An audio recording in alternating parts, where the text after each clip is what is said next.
Hi, this is Diane Lovetobake on YouTube. And what we're going to make is a sugarless cake. Now, for you folks that are, like cakes made with regular sugar, you're probably not going to like this. But this particular, and I really should call it what it is, it's a pound cake. And I'm making an apple pound cake. And the only thing that is sweetening it is actually the concentrate of a frozen fruit, which is apple concentrate in this case. Now, you can use whatever type of concentrate that you like. If it's pineapple or orange, I like apple in particular, so that's why I'm using, and just use it straight from the can, okay? You don't have to unthaw it or anything like that. Just take it right from the can or the plastic container, whatever, every company has a little bit different container. And just take it out of your freezer and use it like that, okay? All right. I want to put that back in the refrigerator. I'm going to go through the recipe for this apple pound cake. I'll try to go slowly enough and accurately enough that if you want to write down the recipe, you can, because I no longer place them underneath the videos, and I'll explain later. But anyway, let's get started. Now, you can use your hand mixer if you want. You don't have to use a stand-up, but I always say this, and it bears repeating. I use my stand-up because it's quicker and it's faster for the video. All right, first you want to start off with a ½ cup of butter. Now, you can also use your solid shortening if you have that and you like that better. Then butter, a ½ cup. I cut it up into little pieces and leave it at room temperature because you kind of want it, you don't want it melted, but you want it, soft. And then we're just going to turn the mixer on. I'm going to warn you about the sound, and we're going to cream that butter.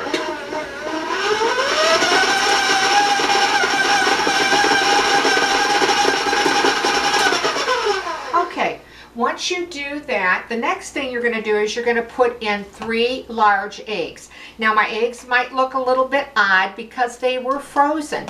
A lot of times if I buy extra eggs and I don't bake or use them for cooking, I freeze them. And then for baking, I can just, pull out my little handy container.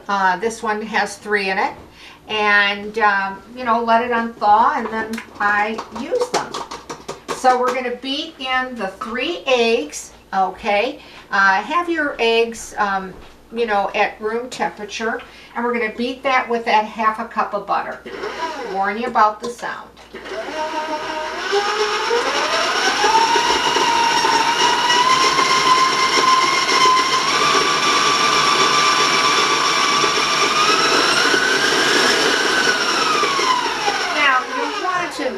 Cream that and beat it well, and it might take you 2 or 3 minutes. It really depends on the speed of your mixer and that kind of thing. The next thing you're going to be putting in is what I was talking about in the beginning of the video, is a ½ cup of unsweetened frozen fruit concentrate. And you decide what flavor. I'm using apple, and I'm going to just beat that in.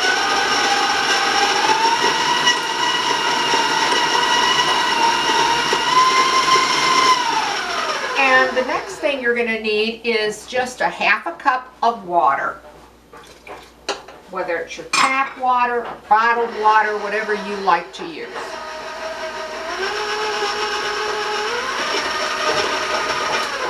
Okay, and let's talk about the dry ingredients.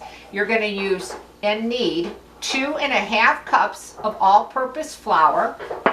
You're also going to be putting in a teaspoon of baking powder, and you're going to be putting a teaspoon of baking soda in. So that was a teaspoon of baking soda and a teaspoon of baking powder. And then with my little whisk here, or use a spoon, I'm just going to stir it into that flour. And then I'm going to add the dry to the wet. A little at a time.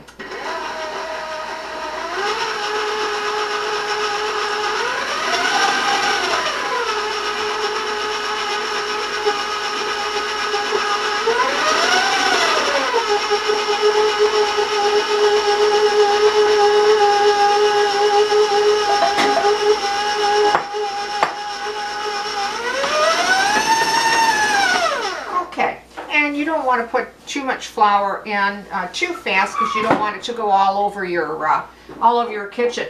Now I'm going to warn you about the sound, so while I finish beating this.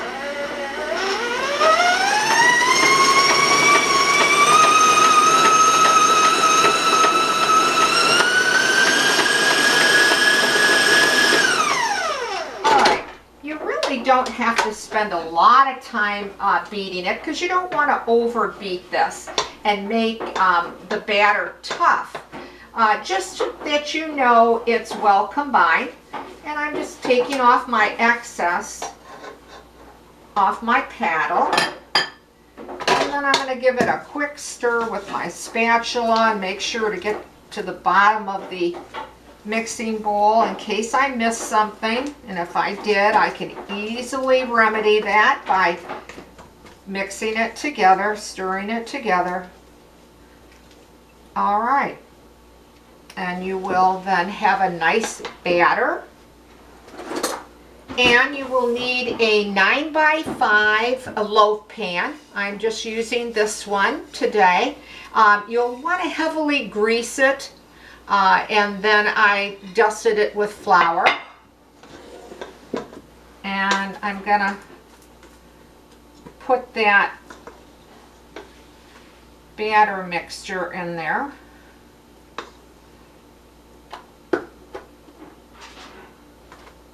And get it all out.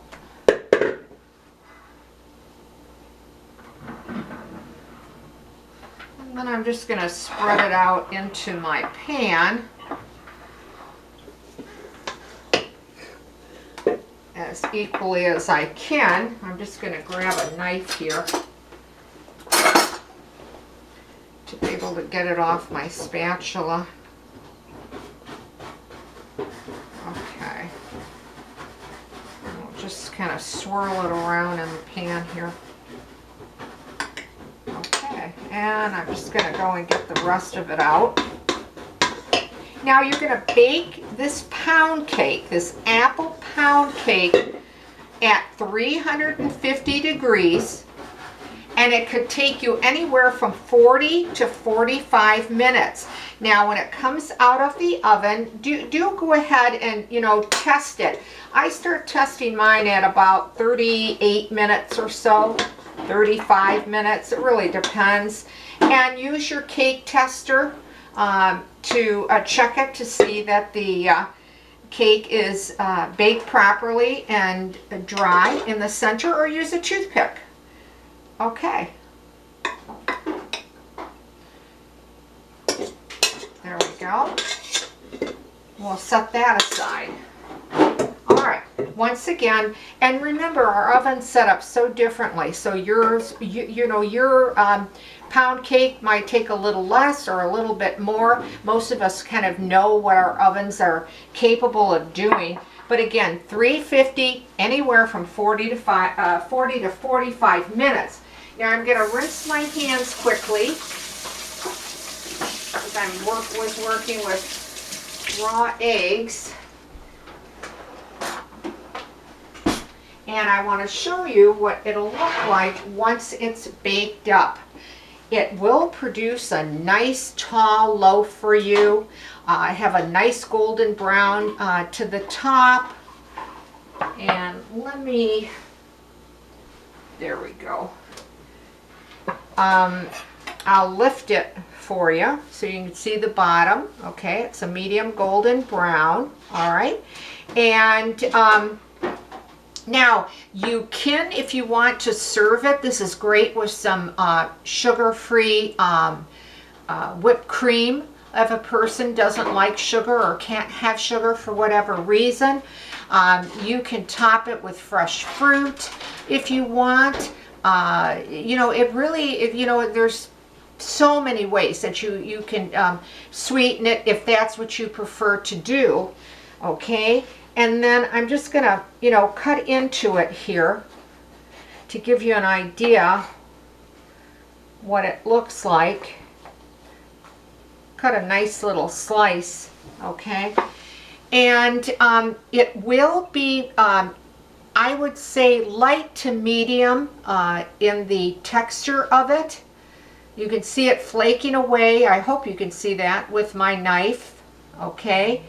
And we'll cut into it a little bit, give it a little bit of a squeeze. I don't know if you can see how moist. It is delicate. It's not real heavy or real dense. Like I said, it's light to medium. But when you squeeze it, as you can see, those pieces, they are just so soft and so light and so delicate. It really is for a delicious little cake. If you're looking for one that, like I said, that you're not putting sugar in it, you know, you're not using granulated sugar or powdered sugar or that kind of thing. And people with certain diets that aren't able to have sugar, it just makes for a really great tasting pound cake. Pretty easy to make, and I think well worth it if you give it a try. Now, if you try this recipe and you like it, leave a comment because I'd like to hear from you. I want to tell you real quick, and sorry to bore you with it, but I'm not alone on it. I no longer put my recipe on below the video due to so many people pinning my work, taking my work, claiming it theirs. And nothing's more frustrating than when I see my work on other sites and people have been kind enough to take the time to write and I can't answer you. But if you solely watch me on YouTube, because that's the only place Diane Lovetobake videos are put on, is YouTube, I'm going to get your question. I'm going to get your question or your comment, and I will do my very best to answer it in a timely fashion. So I want to thank you for watching Diane Lovetobake on YouTube. If you're so inclined and you'd like to subscribe or even give this video a like, I can't thank you enough.